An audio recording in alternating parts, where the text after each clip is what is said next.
So this video is the first of two that we're going to use to take a look at something called Taylor's series. It's a way of approximating functions that's much better than tangent line approximations, where we just use a straight line. Strangely enough, we're going to start off the lesson here today by looking at a tangent line approximation, and then we're going to upgrade it.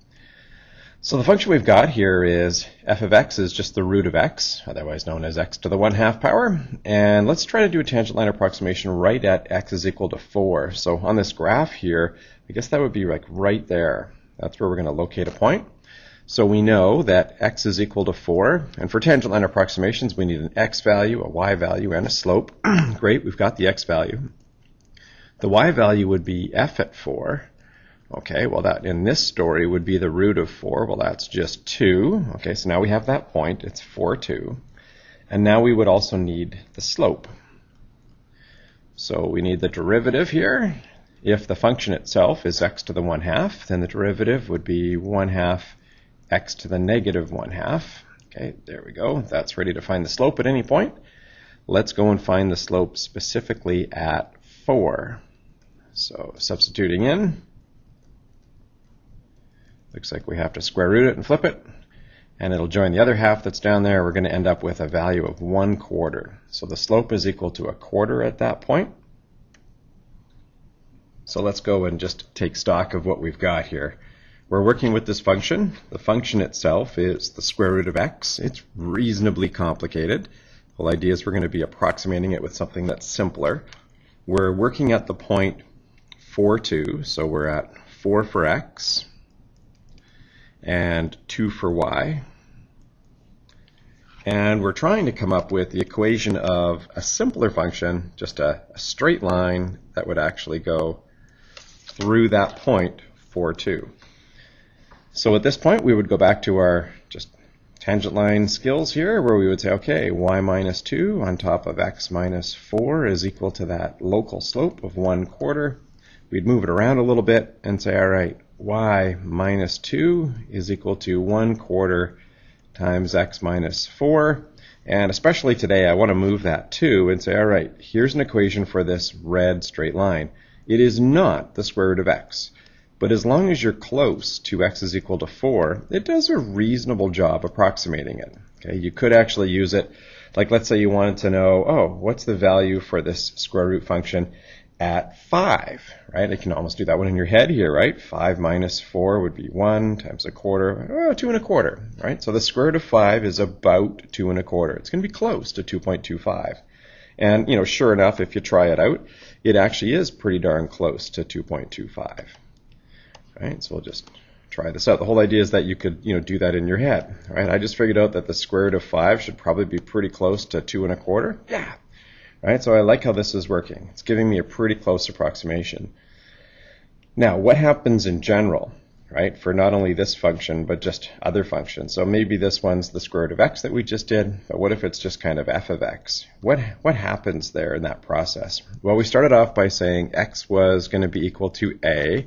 Okay, that's what this number right there is.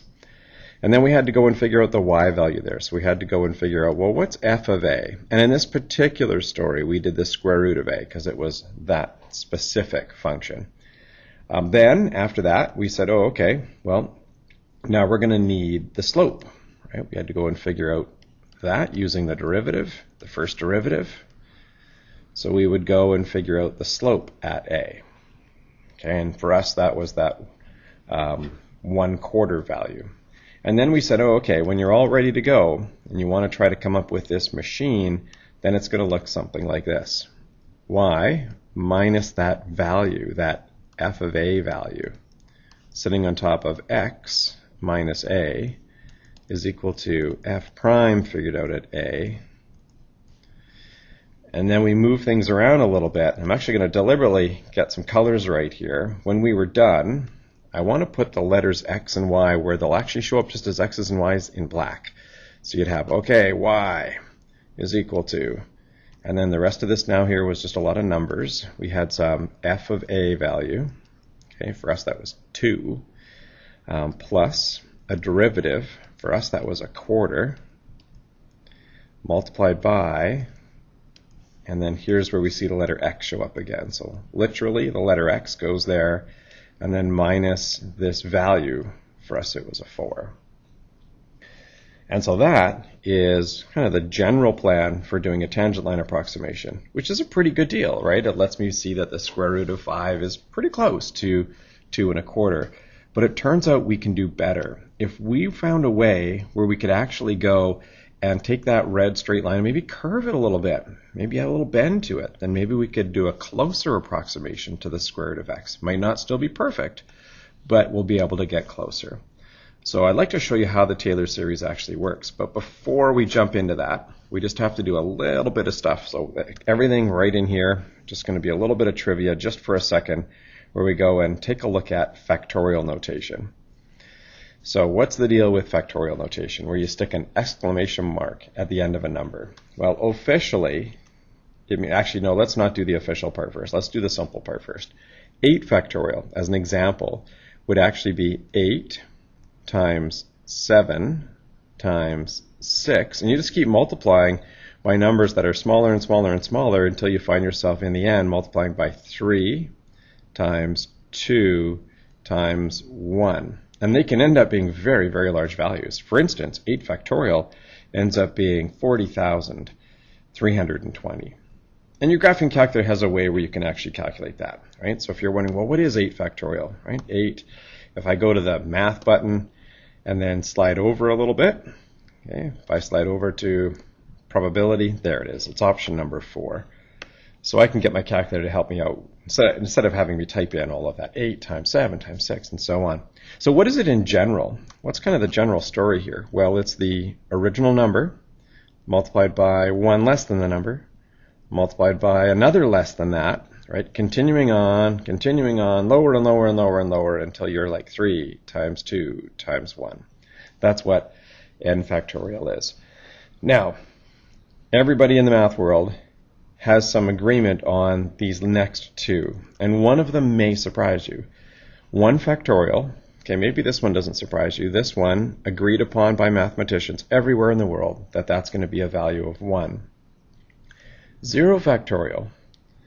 0 factorial is agreed all around the world to be 1. And you might think, well, shouldn't that be 0? Well, maybe in your mind, yes. You might have some good reasons for why it should be 0.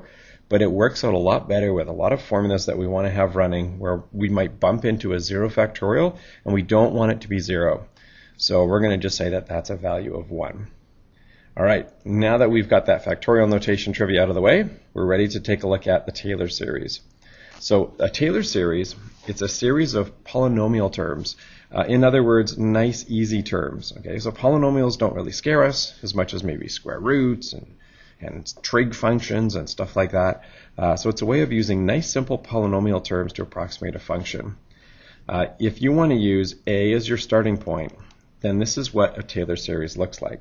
The first couple of things will actually look exactly like what we did a second ago. You're going to have f at a. Okay, so again, let me just back up a page and show you where we're going. The end of page 11 there. The first couple of things we're going to see are going to look just like that nice tangent line approximation. So we've got f at a, then we're going to see this derivative term show up. So the next thing, maybe I'll start switching colors around for you here. The next one ends up being, and I'm going to write it in a bit of an interesting way, f prime at a on top of 1 factorial. And I'd be like, what? Why are you doing that? Well, it's going to work better with some patterns you're going to see here in a minute. Multiplied by x, maybe just this time I'll stick some black color in there for the x because you'll actually see the letter x show up, minus a all to the first power. So my claim is that that is actually identical to what we had at the bottom of page 11, right? There's a power of 1 out here, and I guess you could say divide by 1, right, if you wanted to. And I do want to because it's going to fit better with some patterns. So there's just the tangent line approximation, but now I'm going to make it better. If I wanted to add a little gentle curve to it and have it mimic the original function, this works perfectly well. You could go with the second derivative figured out at a divided by 2 factorial multiplied by, and again, you're going to see the letter x show up, like actually as the letter x, minus a, and that's squared. And it continues to follow this pattern. So in that sense, it's very nice. It's a complicated issue, this Taylor series, but it's very nice because it continues to follow a very predictable pattern. Now I'm up to the third derivative. Figured out at a, all divided by 3 factorial. Multiplied by, you will see the letter x show up here. That's what's going to make it a polynomial term, minus that nice x value. So we're going to use this x equals a, right? This is our starting point. This is going to be some nice value. Okay, it's going to be some nice place to work with this function. Kind of like when I had the square root of 4. That was a nice place to pick up on that square root function on the first page. Okay, now, here's a neat little maneuver. If you're willing to do this, okay, if you're willing to allow me to write this first term in a creative way, I could write that f of a like this. I could say, okay, well, f of a, all right, well, so looking at all these terms here, first derivative, second derivative, third derivative there in red. So that green one, what derivative was that? And you're like, no, don't do any derivatives. It's like, oh, okay, take no derivatives. So in an interesting way in math, you could say it's the 0th derivative. I haven't done any derivatives yet. So you could say a little 0 in brackets up there, don't do any derivatives yet, just the function. And then 0 factorial. Remember, 0 factorial is just a 1, won't hurt anything. And then here I could write x minus a all to the 0th power.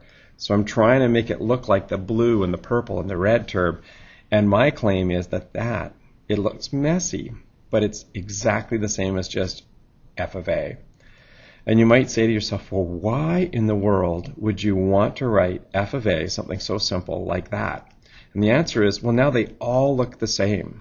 So instead of saying, watch, let me show you how to do this, and write out 3 or 4 or 5 or 6 of these terms until you see the pattern, we could use our skills with the sigma notation and say, yeah, you know what?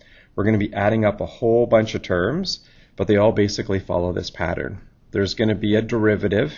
Could be the third, could be the fourth, could be the 0th.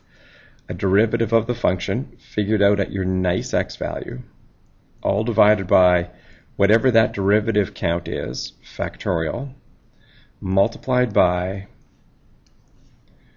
and you're going to have the letter x in there, minus this nice x value, a value that you have chosen to pick up on that curve, all raised to the nth power.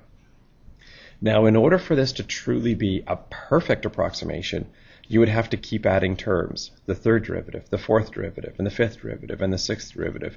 What often happens is these coefficients out front of those binomials end up getting smaller and smaller and smaller, but you do have to take an infinite number for it to be perfect. So we're going to start off with n equals 0, which is just that green f of a term.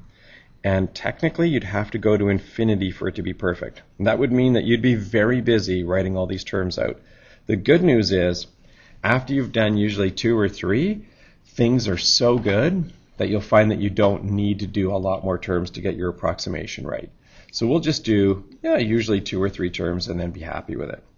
So let's try this out and see how it works with this story here, with the square root of x picking up on a nice x value. So we always do have to have some sort of nice x value where we can begin our work. And we're going to begin this story. I've chosen this number just at 4. I said, okay, let's go with that value as our a, okay, in the story. Okay, so at the beginning, just the function itself, the 0th derivative, f of x is just equal to x to the 1/2. That's another way of saying square root of x. We're going to need to figure out f at that nice x value, a value that we pick, and say, hey, we're going to work near 4 today, right? So I'm picking that kind of arbitrarily for now, and that value is 2. The next thing I might need to know is, hey, well, what would the first derivative look like? Okay, well, that would be 1/2 x to the negative 1/2. And I'm going to go and figure out that first derivative at 4. Here's some good news. If that green function works nicely at 4, gives you a clean value of 2, then putting in this value of 4 to the derivative often is very nice as well. And it turns out it's 1/4. let's go a few more terms down the road. Let's go to the second derivative term. Okay, we do another derivative. We're going to have -1/4 x to the -3/2. We evaluate that at this chosen value. I'm choosing the value here today of 4. Another nice value might be 9 or maybe 25. And when you put 4 in, you get a nice clean answer of -1/32. It's tiny, but it's nice and clean. Now let's do one more term. Let's do the third derivative. So we take one more derivative, and we end up with 3/8 x to the -5/2. And we evaluate that at this chosen value I'm choosing 4, and we get 3 on top of 256. So here's the plan. If you want to try to come up with your Taylor series, now on the previous page we used sigma notation to actually write it out. Here I'll write it out in full. Well, at least the first few terms. If I wrote it out in full, I'd have to be writing an infinite number of terms. I'll write out the first 4 or so. So I've got this 0 derivative term, and then you move on down the road. Okay, we're going to add in a better correction to that. Let's add in the derivative. Okay, so we'll say, okay, plus f prime, figured out at a, all over 1 factorial, x minus a, all to the first power. Then we're going to add more corrections to that. Let's go and add the second derivative term in. We'll take the second derivative, figured out at your chosen value, divided by 2 factorial, x minus a squared, and I've got just enough room here to sneak in one more. To be perfect, you'd have to have an infinite number of these, but as I said, their contributions often become smaller and smaller, so at some point you say, ooh, I've done a really good job, I don't need to go any further, but technically it does keep on going. In this particular story, for the square root of x, being very specific now, for this very specific pickup point of 4, what we find is this. You can approximate answers for this function by going 2 plus. Okay, now that derivative, which was 1/4, divided by 1 factorial. So that would be 1/4. Change the color here. 1/4 x minus a to the first power. You can go ahead and put, we're trying to get specific here. X minus 4 to the first power. Now the next one, the purple one. Second derivative, which is -1/32 divided by 2 factorial. 2 factorial, if you check it out, is 2. It's just 2 times 1. So here I'm going to have plus a -1/64 as we divide by that 2 factorial, x minus 4 squared. So this particular approximation only works near 4. I'll add one more term. Third derivative, that 3 divided by 256. We have to now divide by 3 factorial, which is 3 times 2 times 1. When you do that, this thing gets even smaller. You have 1 on top of 512. And then x minus 4 cubed. Now if we had more time, we could keep on adding more terms. But this actually is pretty darn impressive just where we are so far. Let me show you what I mean by that. So let's go and try out approximating the square root of x at 4. I'm going to use that to see if I can actually get close to the square root of 5. Okay, so there's the answer I'm kind of shooting for. 2.2360679 and so on. It's irrational, it goes on forever. So let's kind of wander through and see if we can approximate that. This first one says, oh, well, just go with 2. There, what do you think of that? Is that close to 2.23? Well, you know, it's not bad, I guess. Well, how about 2 plus 1/4 times your chosen x value here now, 5, minus 4 to the first power. Is that better? Yeah, that's pretty good. Actually, it's pretty close to 2.23. Okay, let's go even further. What if we were to go and use all of that and then go minus 1 divided by 64 times 5 minus 4 squared. Ooh, that's even closer, right?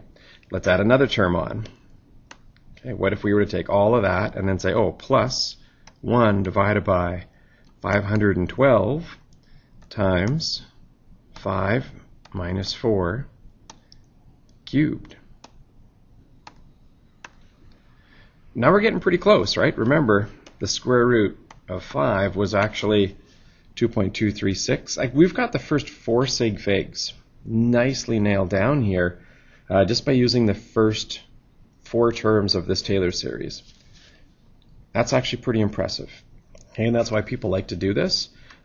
Just as another example, it's going to take a minute of your time here, but let's try taking a look at that graph of the square root of x for a minute. And I'm going to try to kind of mimic the window that you see there. Let's go from about minus 2 up to about 10, minus 2 up to about, oops, sorry, 1, minus 2 up to about 5. Okay, so there's kind of the graph that you see on your notes. Now, watch what happens if I try to approximate that with this. Okay, I could say, oh, okay, here's something that's close to that. How about 2? And then we had plus 1/4 times x, literally the letter x, minus 4 to the first power. And then it was minus 1 divided by 64 times x minus 4 squared. And I'll put one more term on there. Plus 1 divided by 512 times x minus 4 cubed. And what I'm going to do is go back up here and make this graph slightly thicker. Okay, so it's going to graph it nearby the original graph. So there's the original. Now here comes the approximation. It's not perfect, but it's pretty darn close, especially near x equals 4, right? That's the point we were working off of. So as long as you're close to x equals 4, those two graphs are remarkably close to each other. And you can get them closer just by adding more series, or more terms in this series. Okay, next little bit of vocabulary for you. You're going to hear at university people talking about the Maclaurin series. It's actually just a kind of a special case of the Taylor series, where you decide to, instead of picking up at x equals 4 or x equals 9 or x equals 25, if you choose to actually pick up your graph at x is equal to 0, then you're actually doing what we call a Maclaurin series. So it's just a special story of the Taylor series that happens to occur when your nice x value, remember that's the spot that you're trying to say, oh yeah, this spot's really nice, let's use it, if that nice x value happens to be 0. So the usual Taylor series, I know we're writing this out a few times here. It's actually, to be honest, it's really good for us to keep writing this out. So I'm going to write it out a couple of times here. We've got f figured out at your nice point, a, plus, here comes the first derivative term. Some people would call this the second term in the series. Some people would call this the first term in the series. And you might say, well, how can this be the first term? Well, maybe the green one is the 0th term. So we can debate which term is the first term, but regardless, it's going to look like that. And then we had our second derivative term.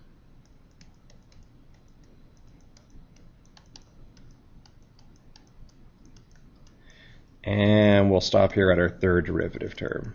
Third derivative at your nice value, 3 factorial, and x minus your, minus your nice x value cubed, and so on. It keeps on going. So if it's a Maclaurin series, if that's what you're actually taking a look at, then you'd be like, oh, well, what would that look like if we're actually picking up at the value of 0? What if a is equal to 0? Well, then your Taylor series would look like this. You can approximate the function by figuring out the value of your function at 0. And then we're going to keep on adding some terms here. The first derivative term would be your derivative of your function figured out at 0. Hopefully that's nice. Divided by 1 factorial. And here you'd just be multiplying by x. because it would be x minus 0, right, to the first power. So it's a little cleaner when you look at that Maclaurin series. Now, sometimes you can't pick up at x equals 0. It's just not a good spot. But if you can, then this Taylor series cleans up and just looks a little nicer. So this would be x minus 0 here, and then 0 doesn't do anything to the x, of course, so really it's just an x, and then that would get squared. And then finally, for this page anyways, the third derivative, not finally for the series because it goes on forever. So we figured out at 0, 3 factorial, and then you'd have an x, just an x, because you'd have a 0 there for the a cubed, and so on. So if you do pick up at x equals 0, technically you could say, oh, I'm doing a Maclaurin series. Okay, we're going to do one more of these here today. Let's use some polynomials to try to approximate sine. Okay, so we're going to use what we call Taylor polynomials, and we're going to approximate the graph of sine. So sine's a pretty impressive graph, right? Lots of wiggles to it. And we're going to see if we can actually use polynomials to get close to that. And it looks like we're going to do a Maclaurin series here because we're picking up at a nice value for sine of 0 for x. Okay, so that's our nice value, and we'll see where this goes. So you begin by just grinding through a whole bunch of these evaluations of the function and all of its derivatives. So we'll start off with, oops, not that. We'll start off with just the function. Okay, so f of x is equal to sine x. And if you figure that out at 0, sine of 0 is 0. Okay, great. Let's move on down the road. First derivative. First derivative of sine is cos. First derivative evaluated at 0. Pretty nice spot to do an evaluation, and you end up with a 1. Second derivative. We're going to do a few of these polynomials here. A few of these terms. Derivative of cos would be minus sine. That derivative, second derivative figured out at 0, would be 0. Okay, continuing on down the road. I'm going to do a few more. Third derivative. Third derivative would be minus cos. Third derivative figured out at 0 would be a negative 1. Let's keep going. I've got a few more colors here, maybe pink. Fourth derivative, well, it's getting busy here now, so we usually just in round brackets do that. Fourth derivative of your function would actually be sine. Okay, we're right back at the function again.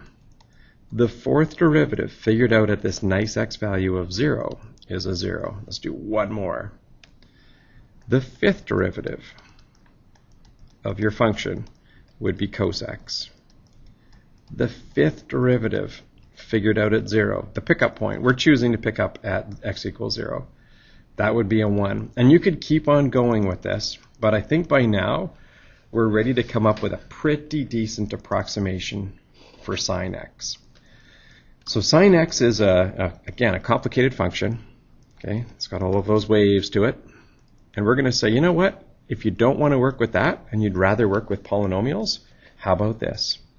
Here's the 0th term. It would actually be 0, right? That's what we have up in green there at the top. Okay, moving on down the road. Now we have plus this 1 divided by 1 factorial multiplied by x to the 1.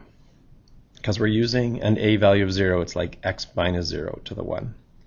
Moving on down the road, let's get to the second degree term, sometimes called the second order term. So we would have a 0, right? That purple 0 right there, divided by 2 factorial. So this is going nowhere fast. And then we move on to that red term, the third degree term.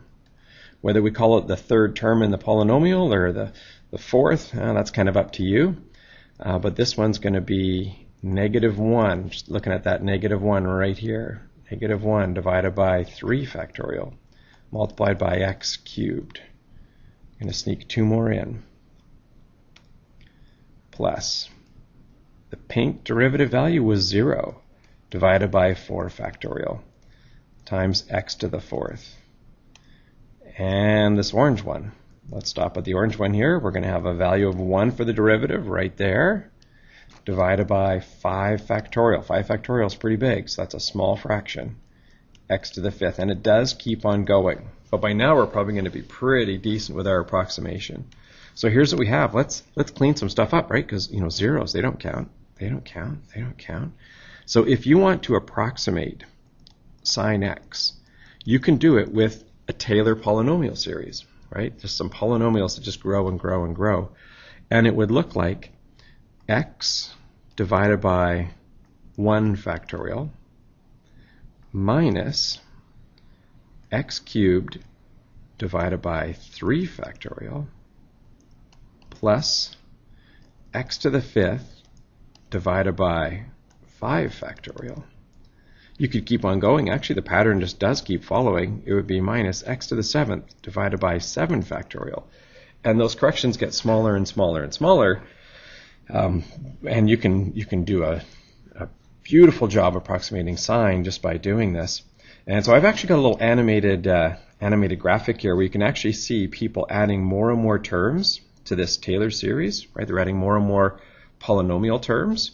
And if you just have the first one, right, if you had this, people would say, okay, that's like polynomial series 1, right? And then if I was to go and get a little farther down the road, this could be like P3, right? It would have both of those terms. Okay, and then if I was to go a little further down the road, you could say this is polynomial 5, okay, with these 3 terms to it. And then this is polynomial 7, right? And it just gets better and better. And here's a little picture of what that looks like when you're actually adding more and more terms.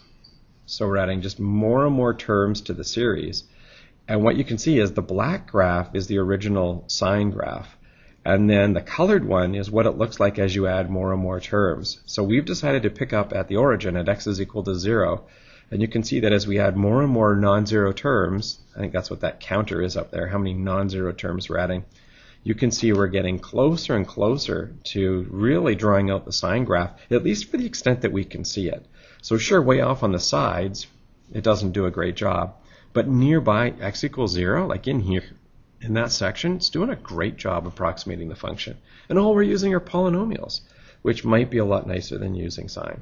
So we're going to continue on with this next video, but for now we'll stop here, and that should get you through to the point where you're ready to do the little homework practice for the first half of the Taylor series.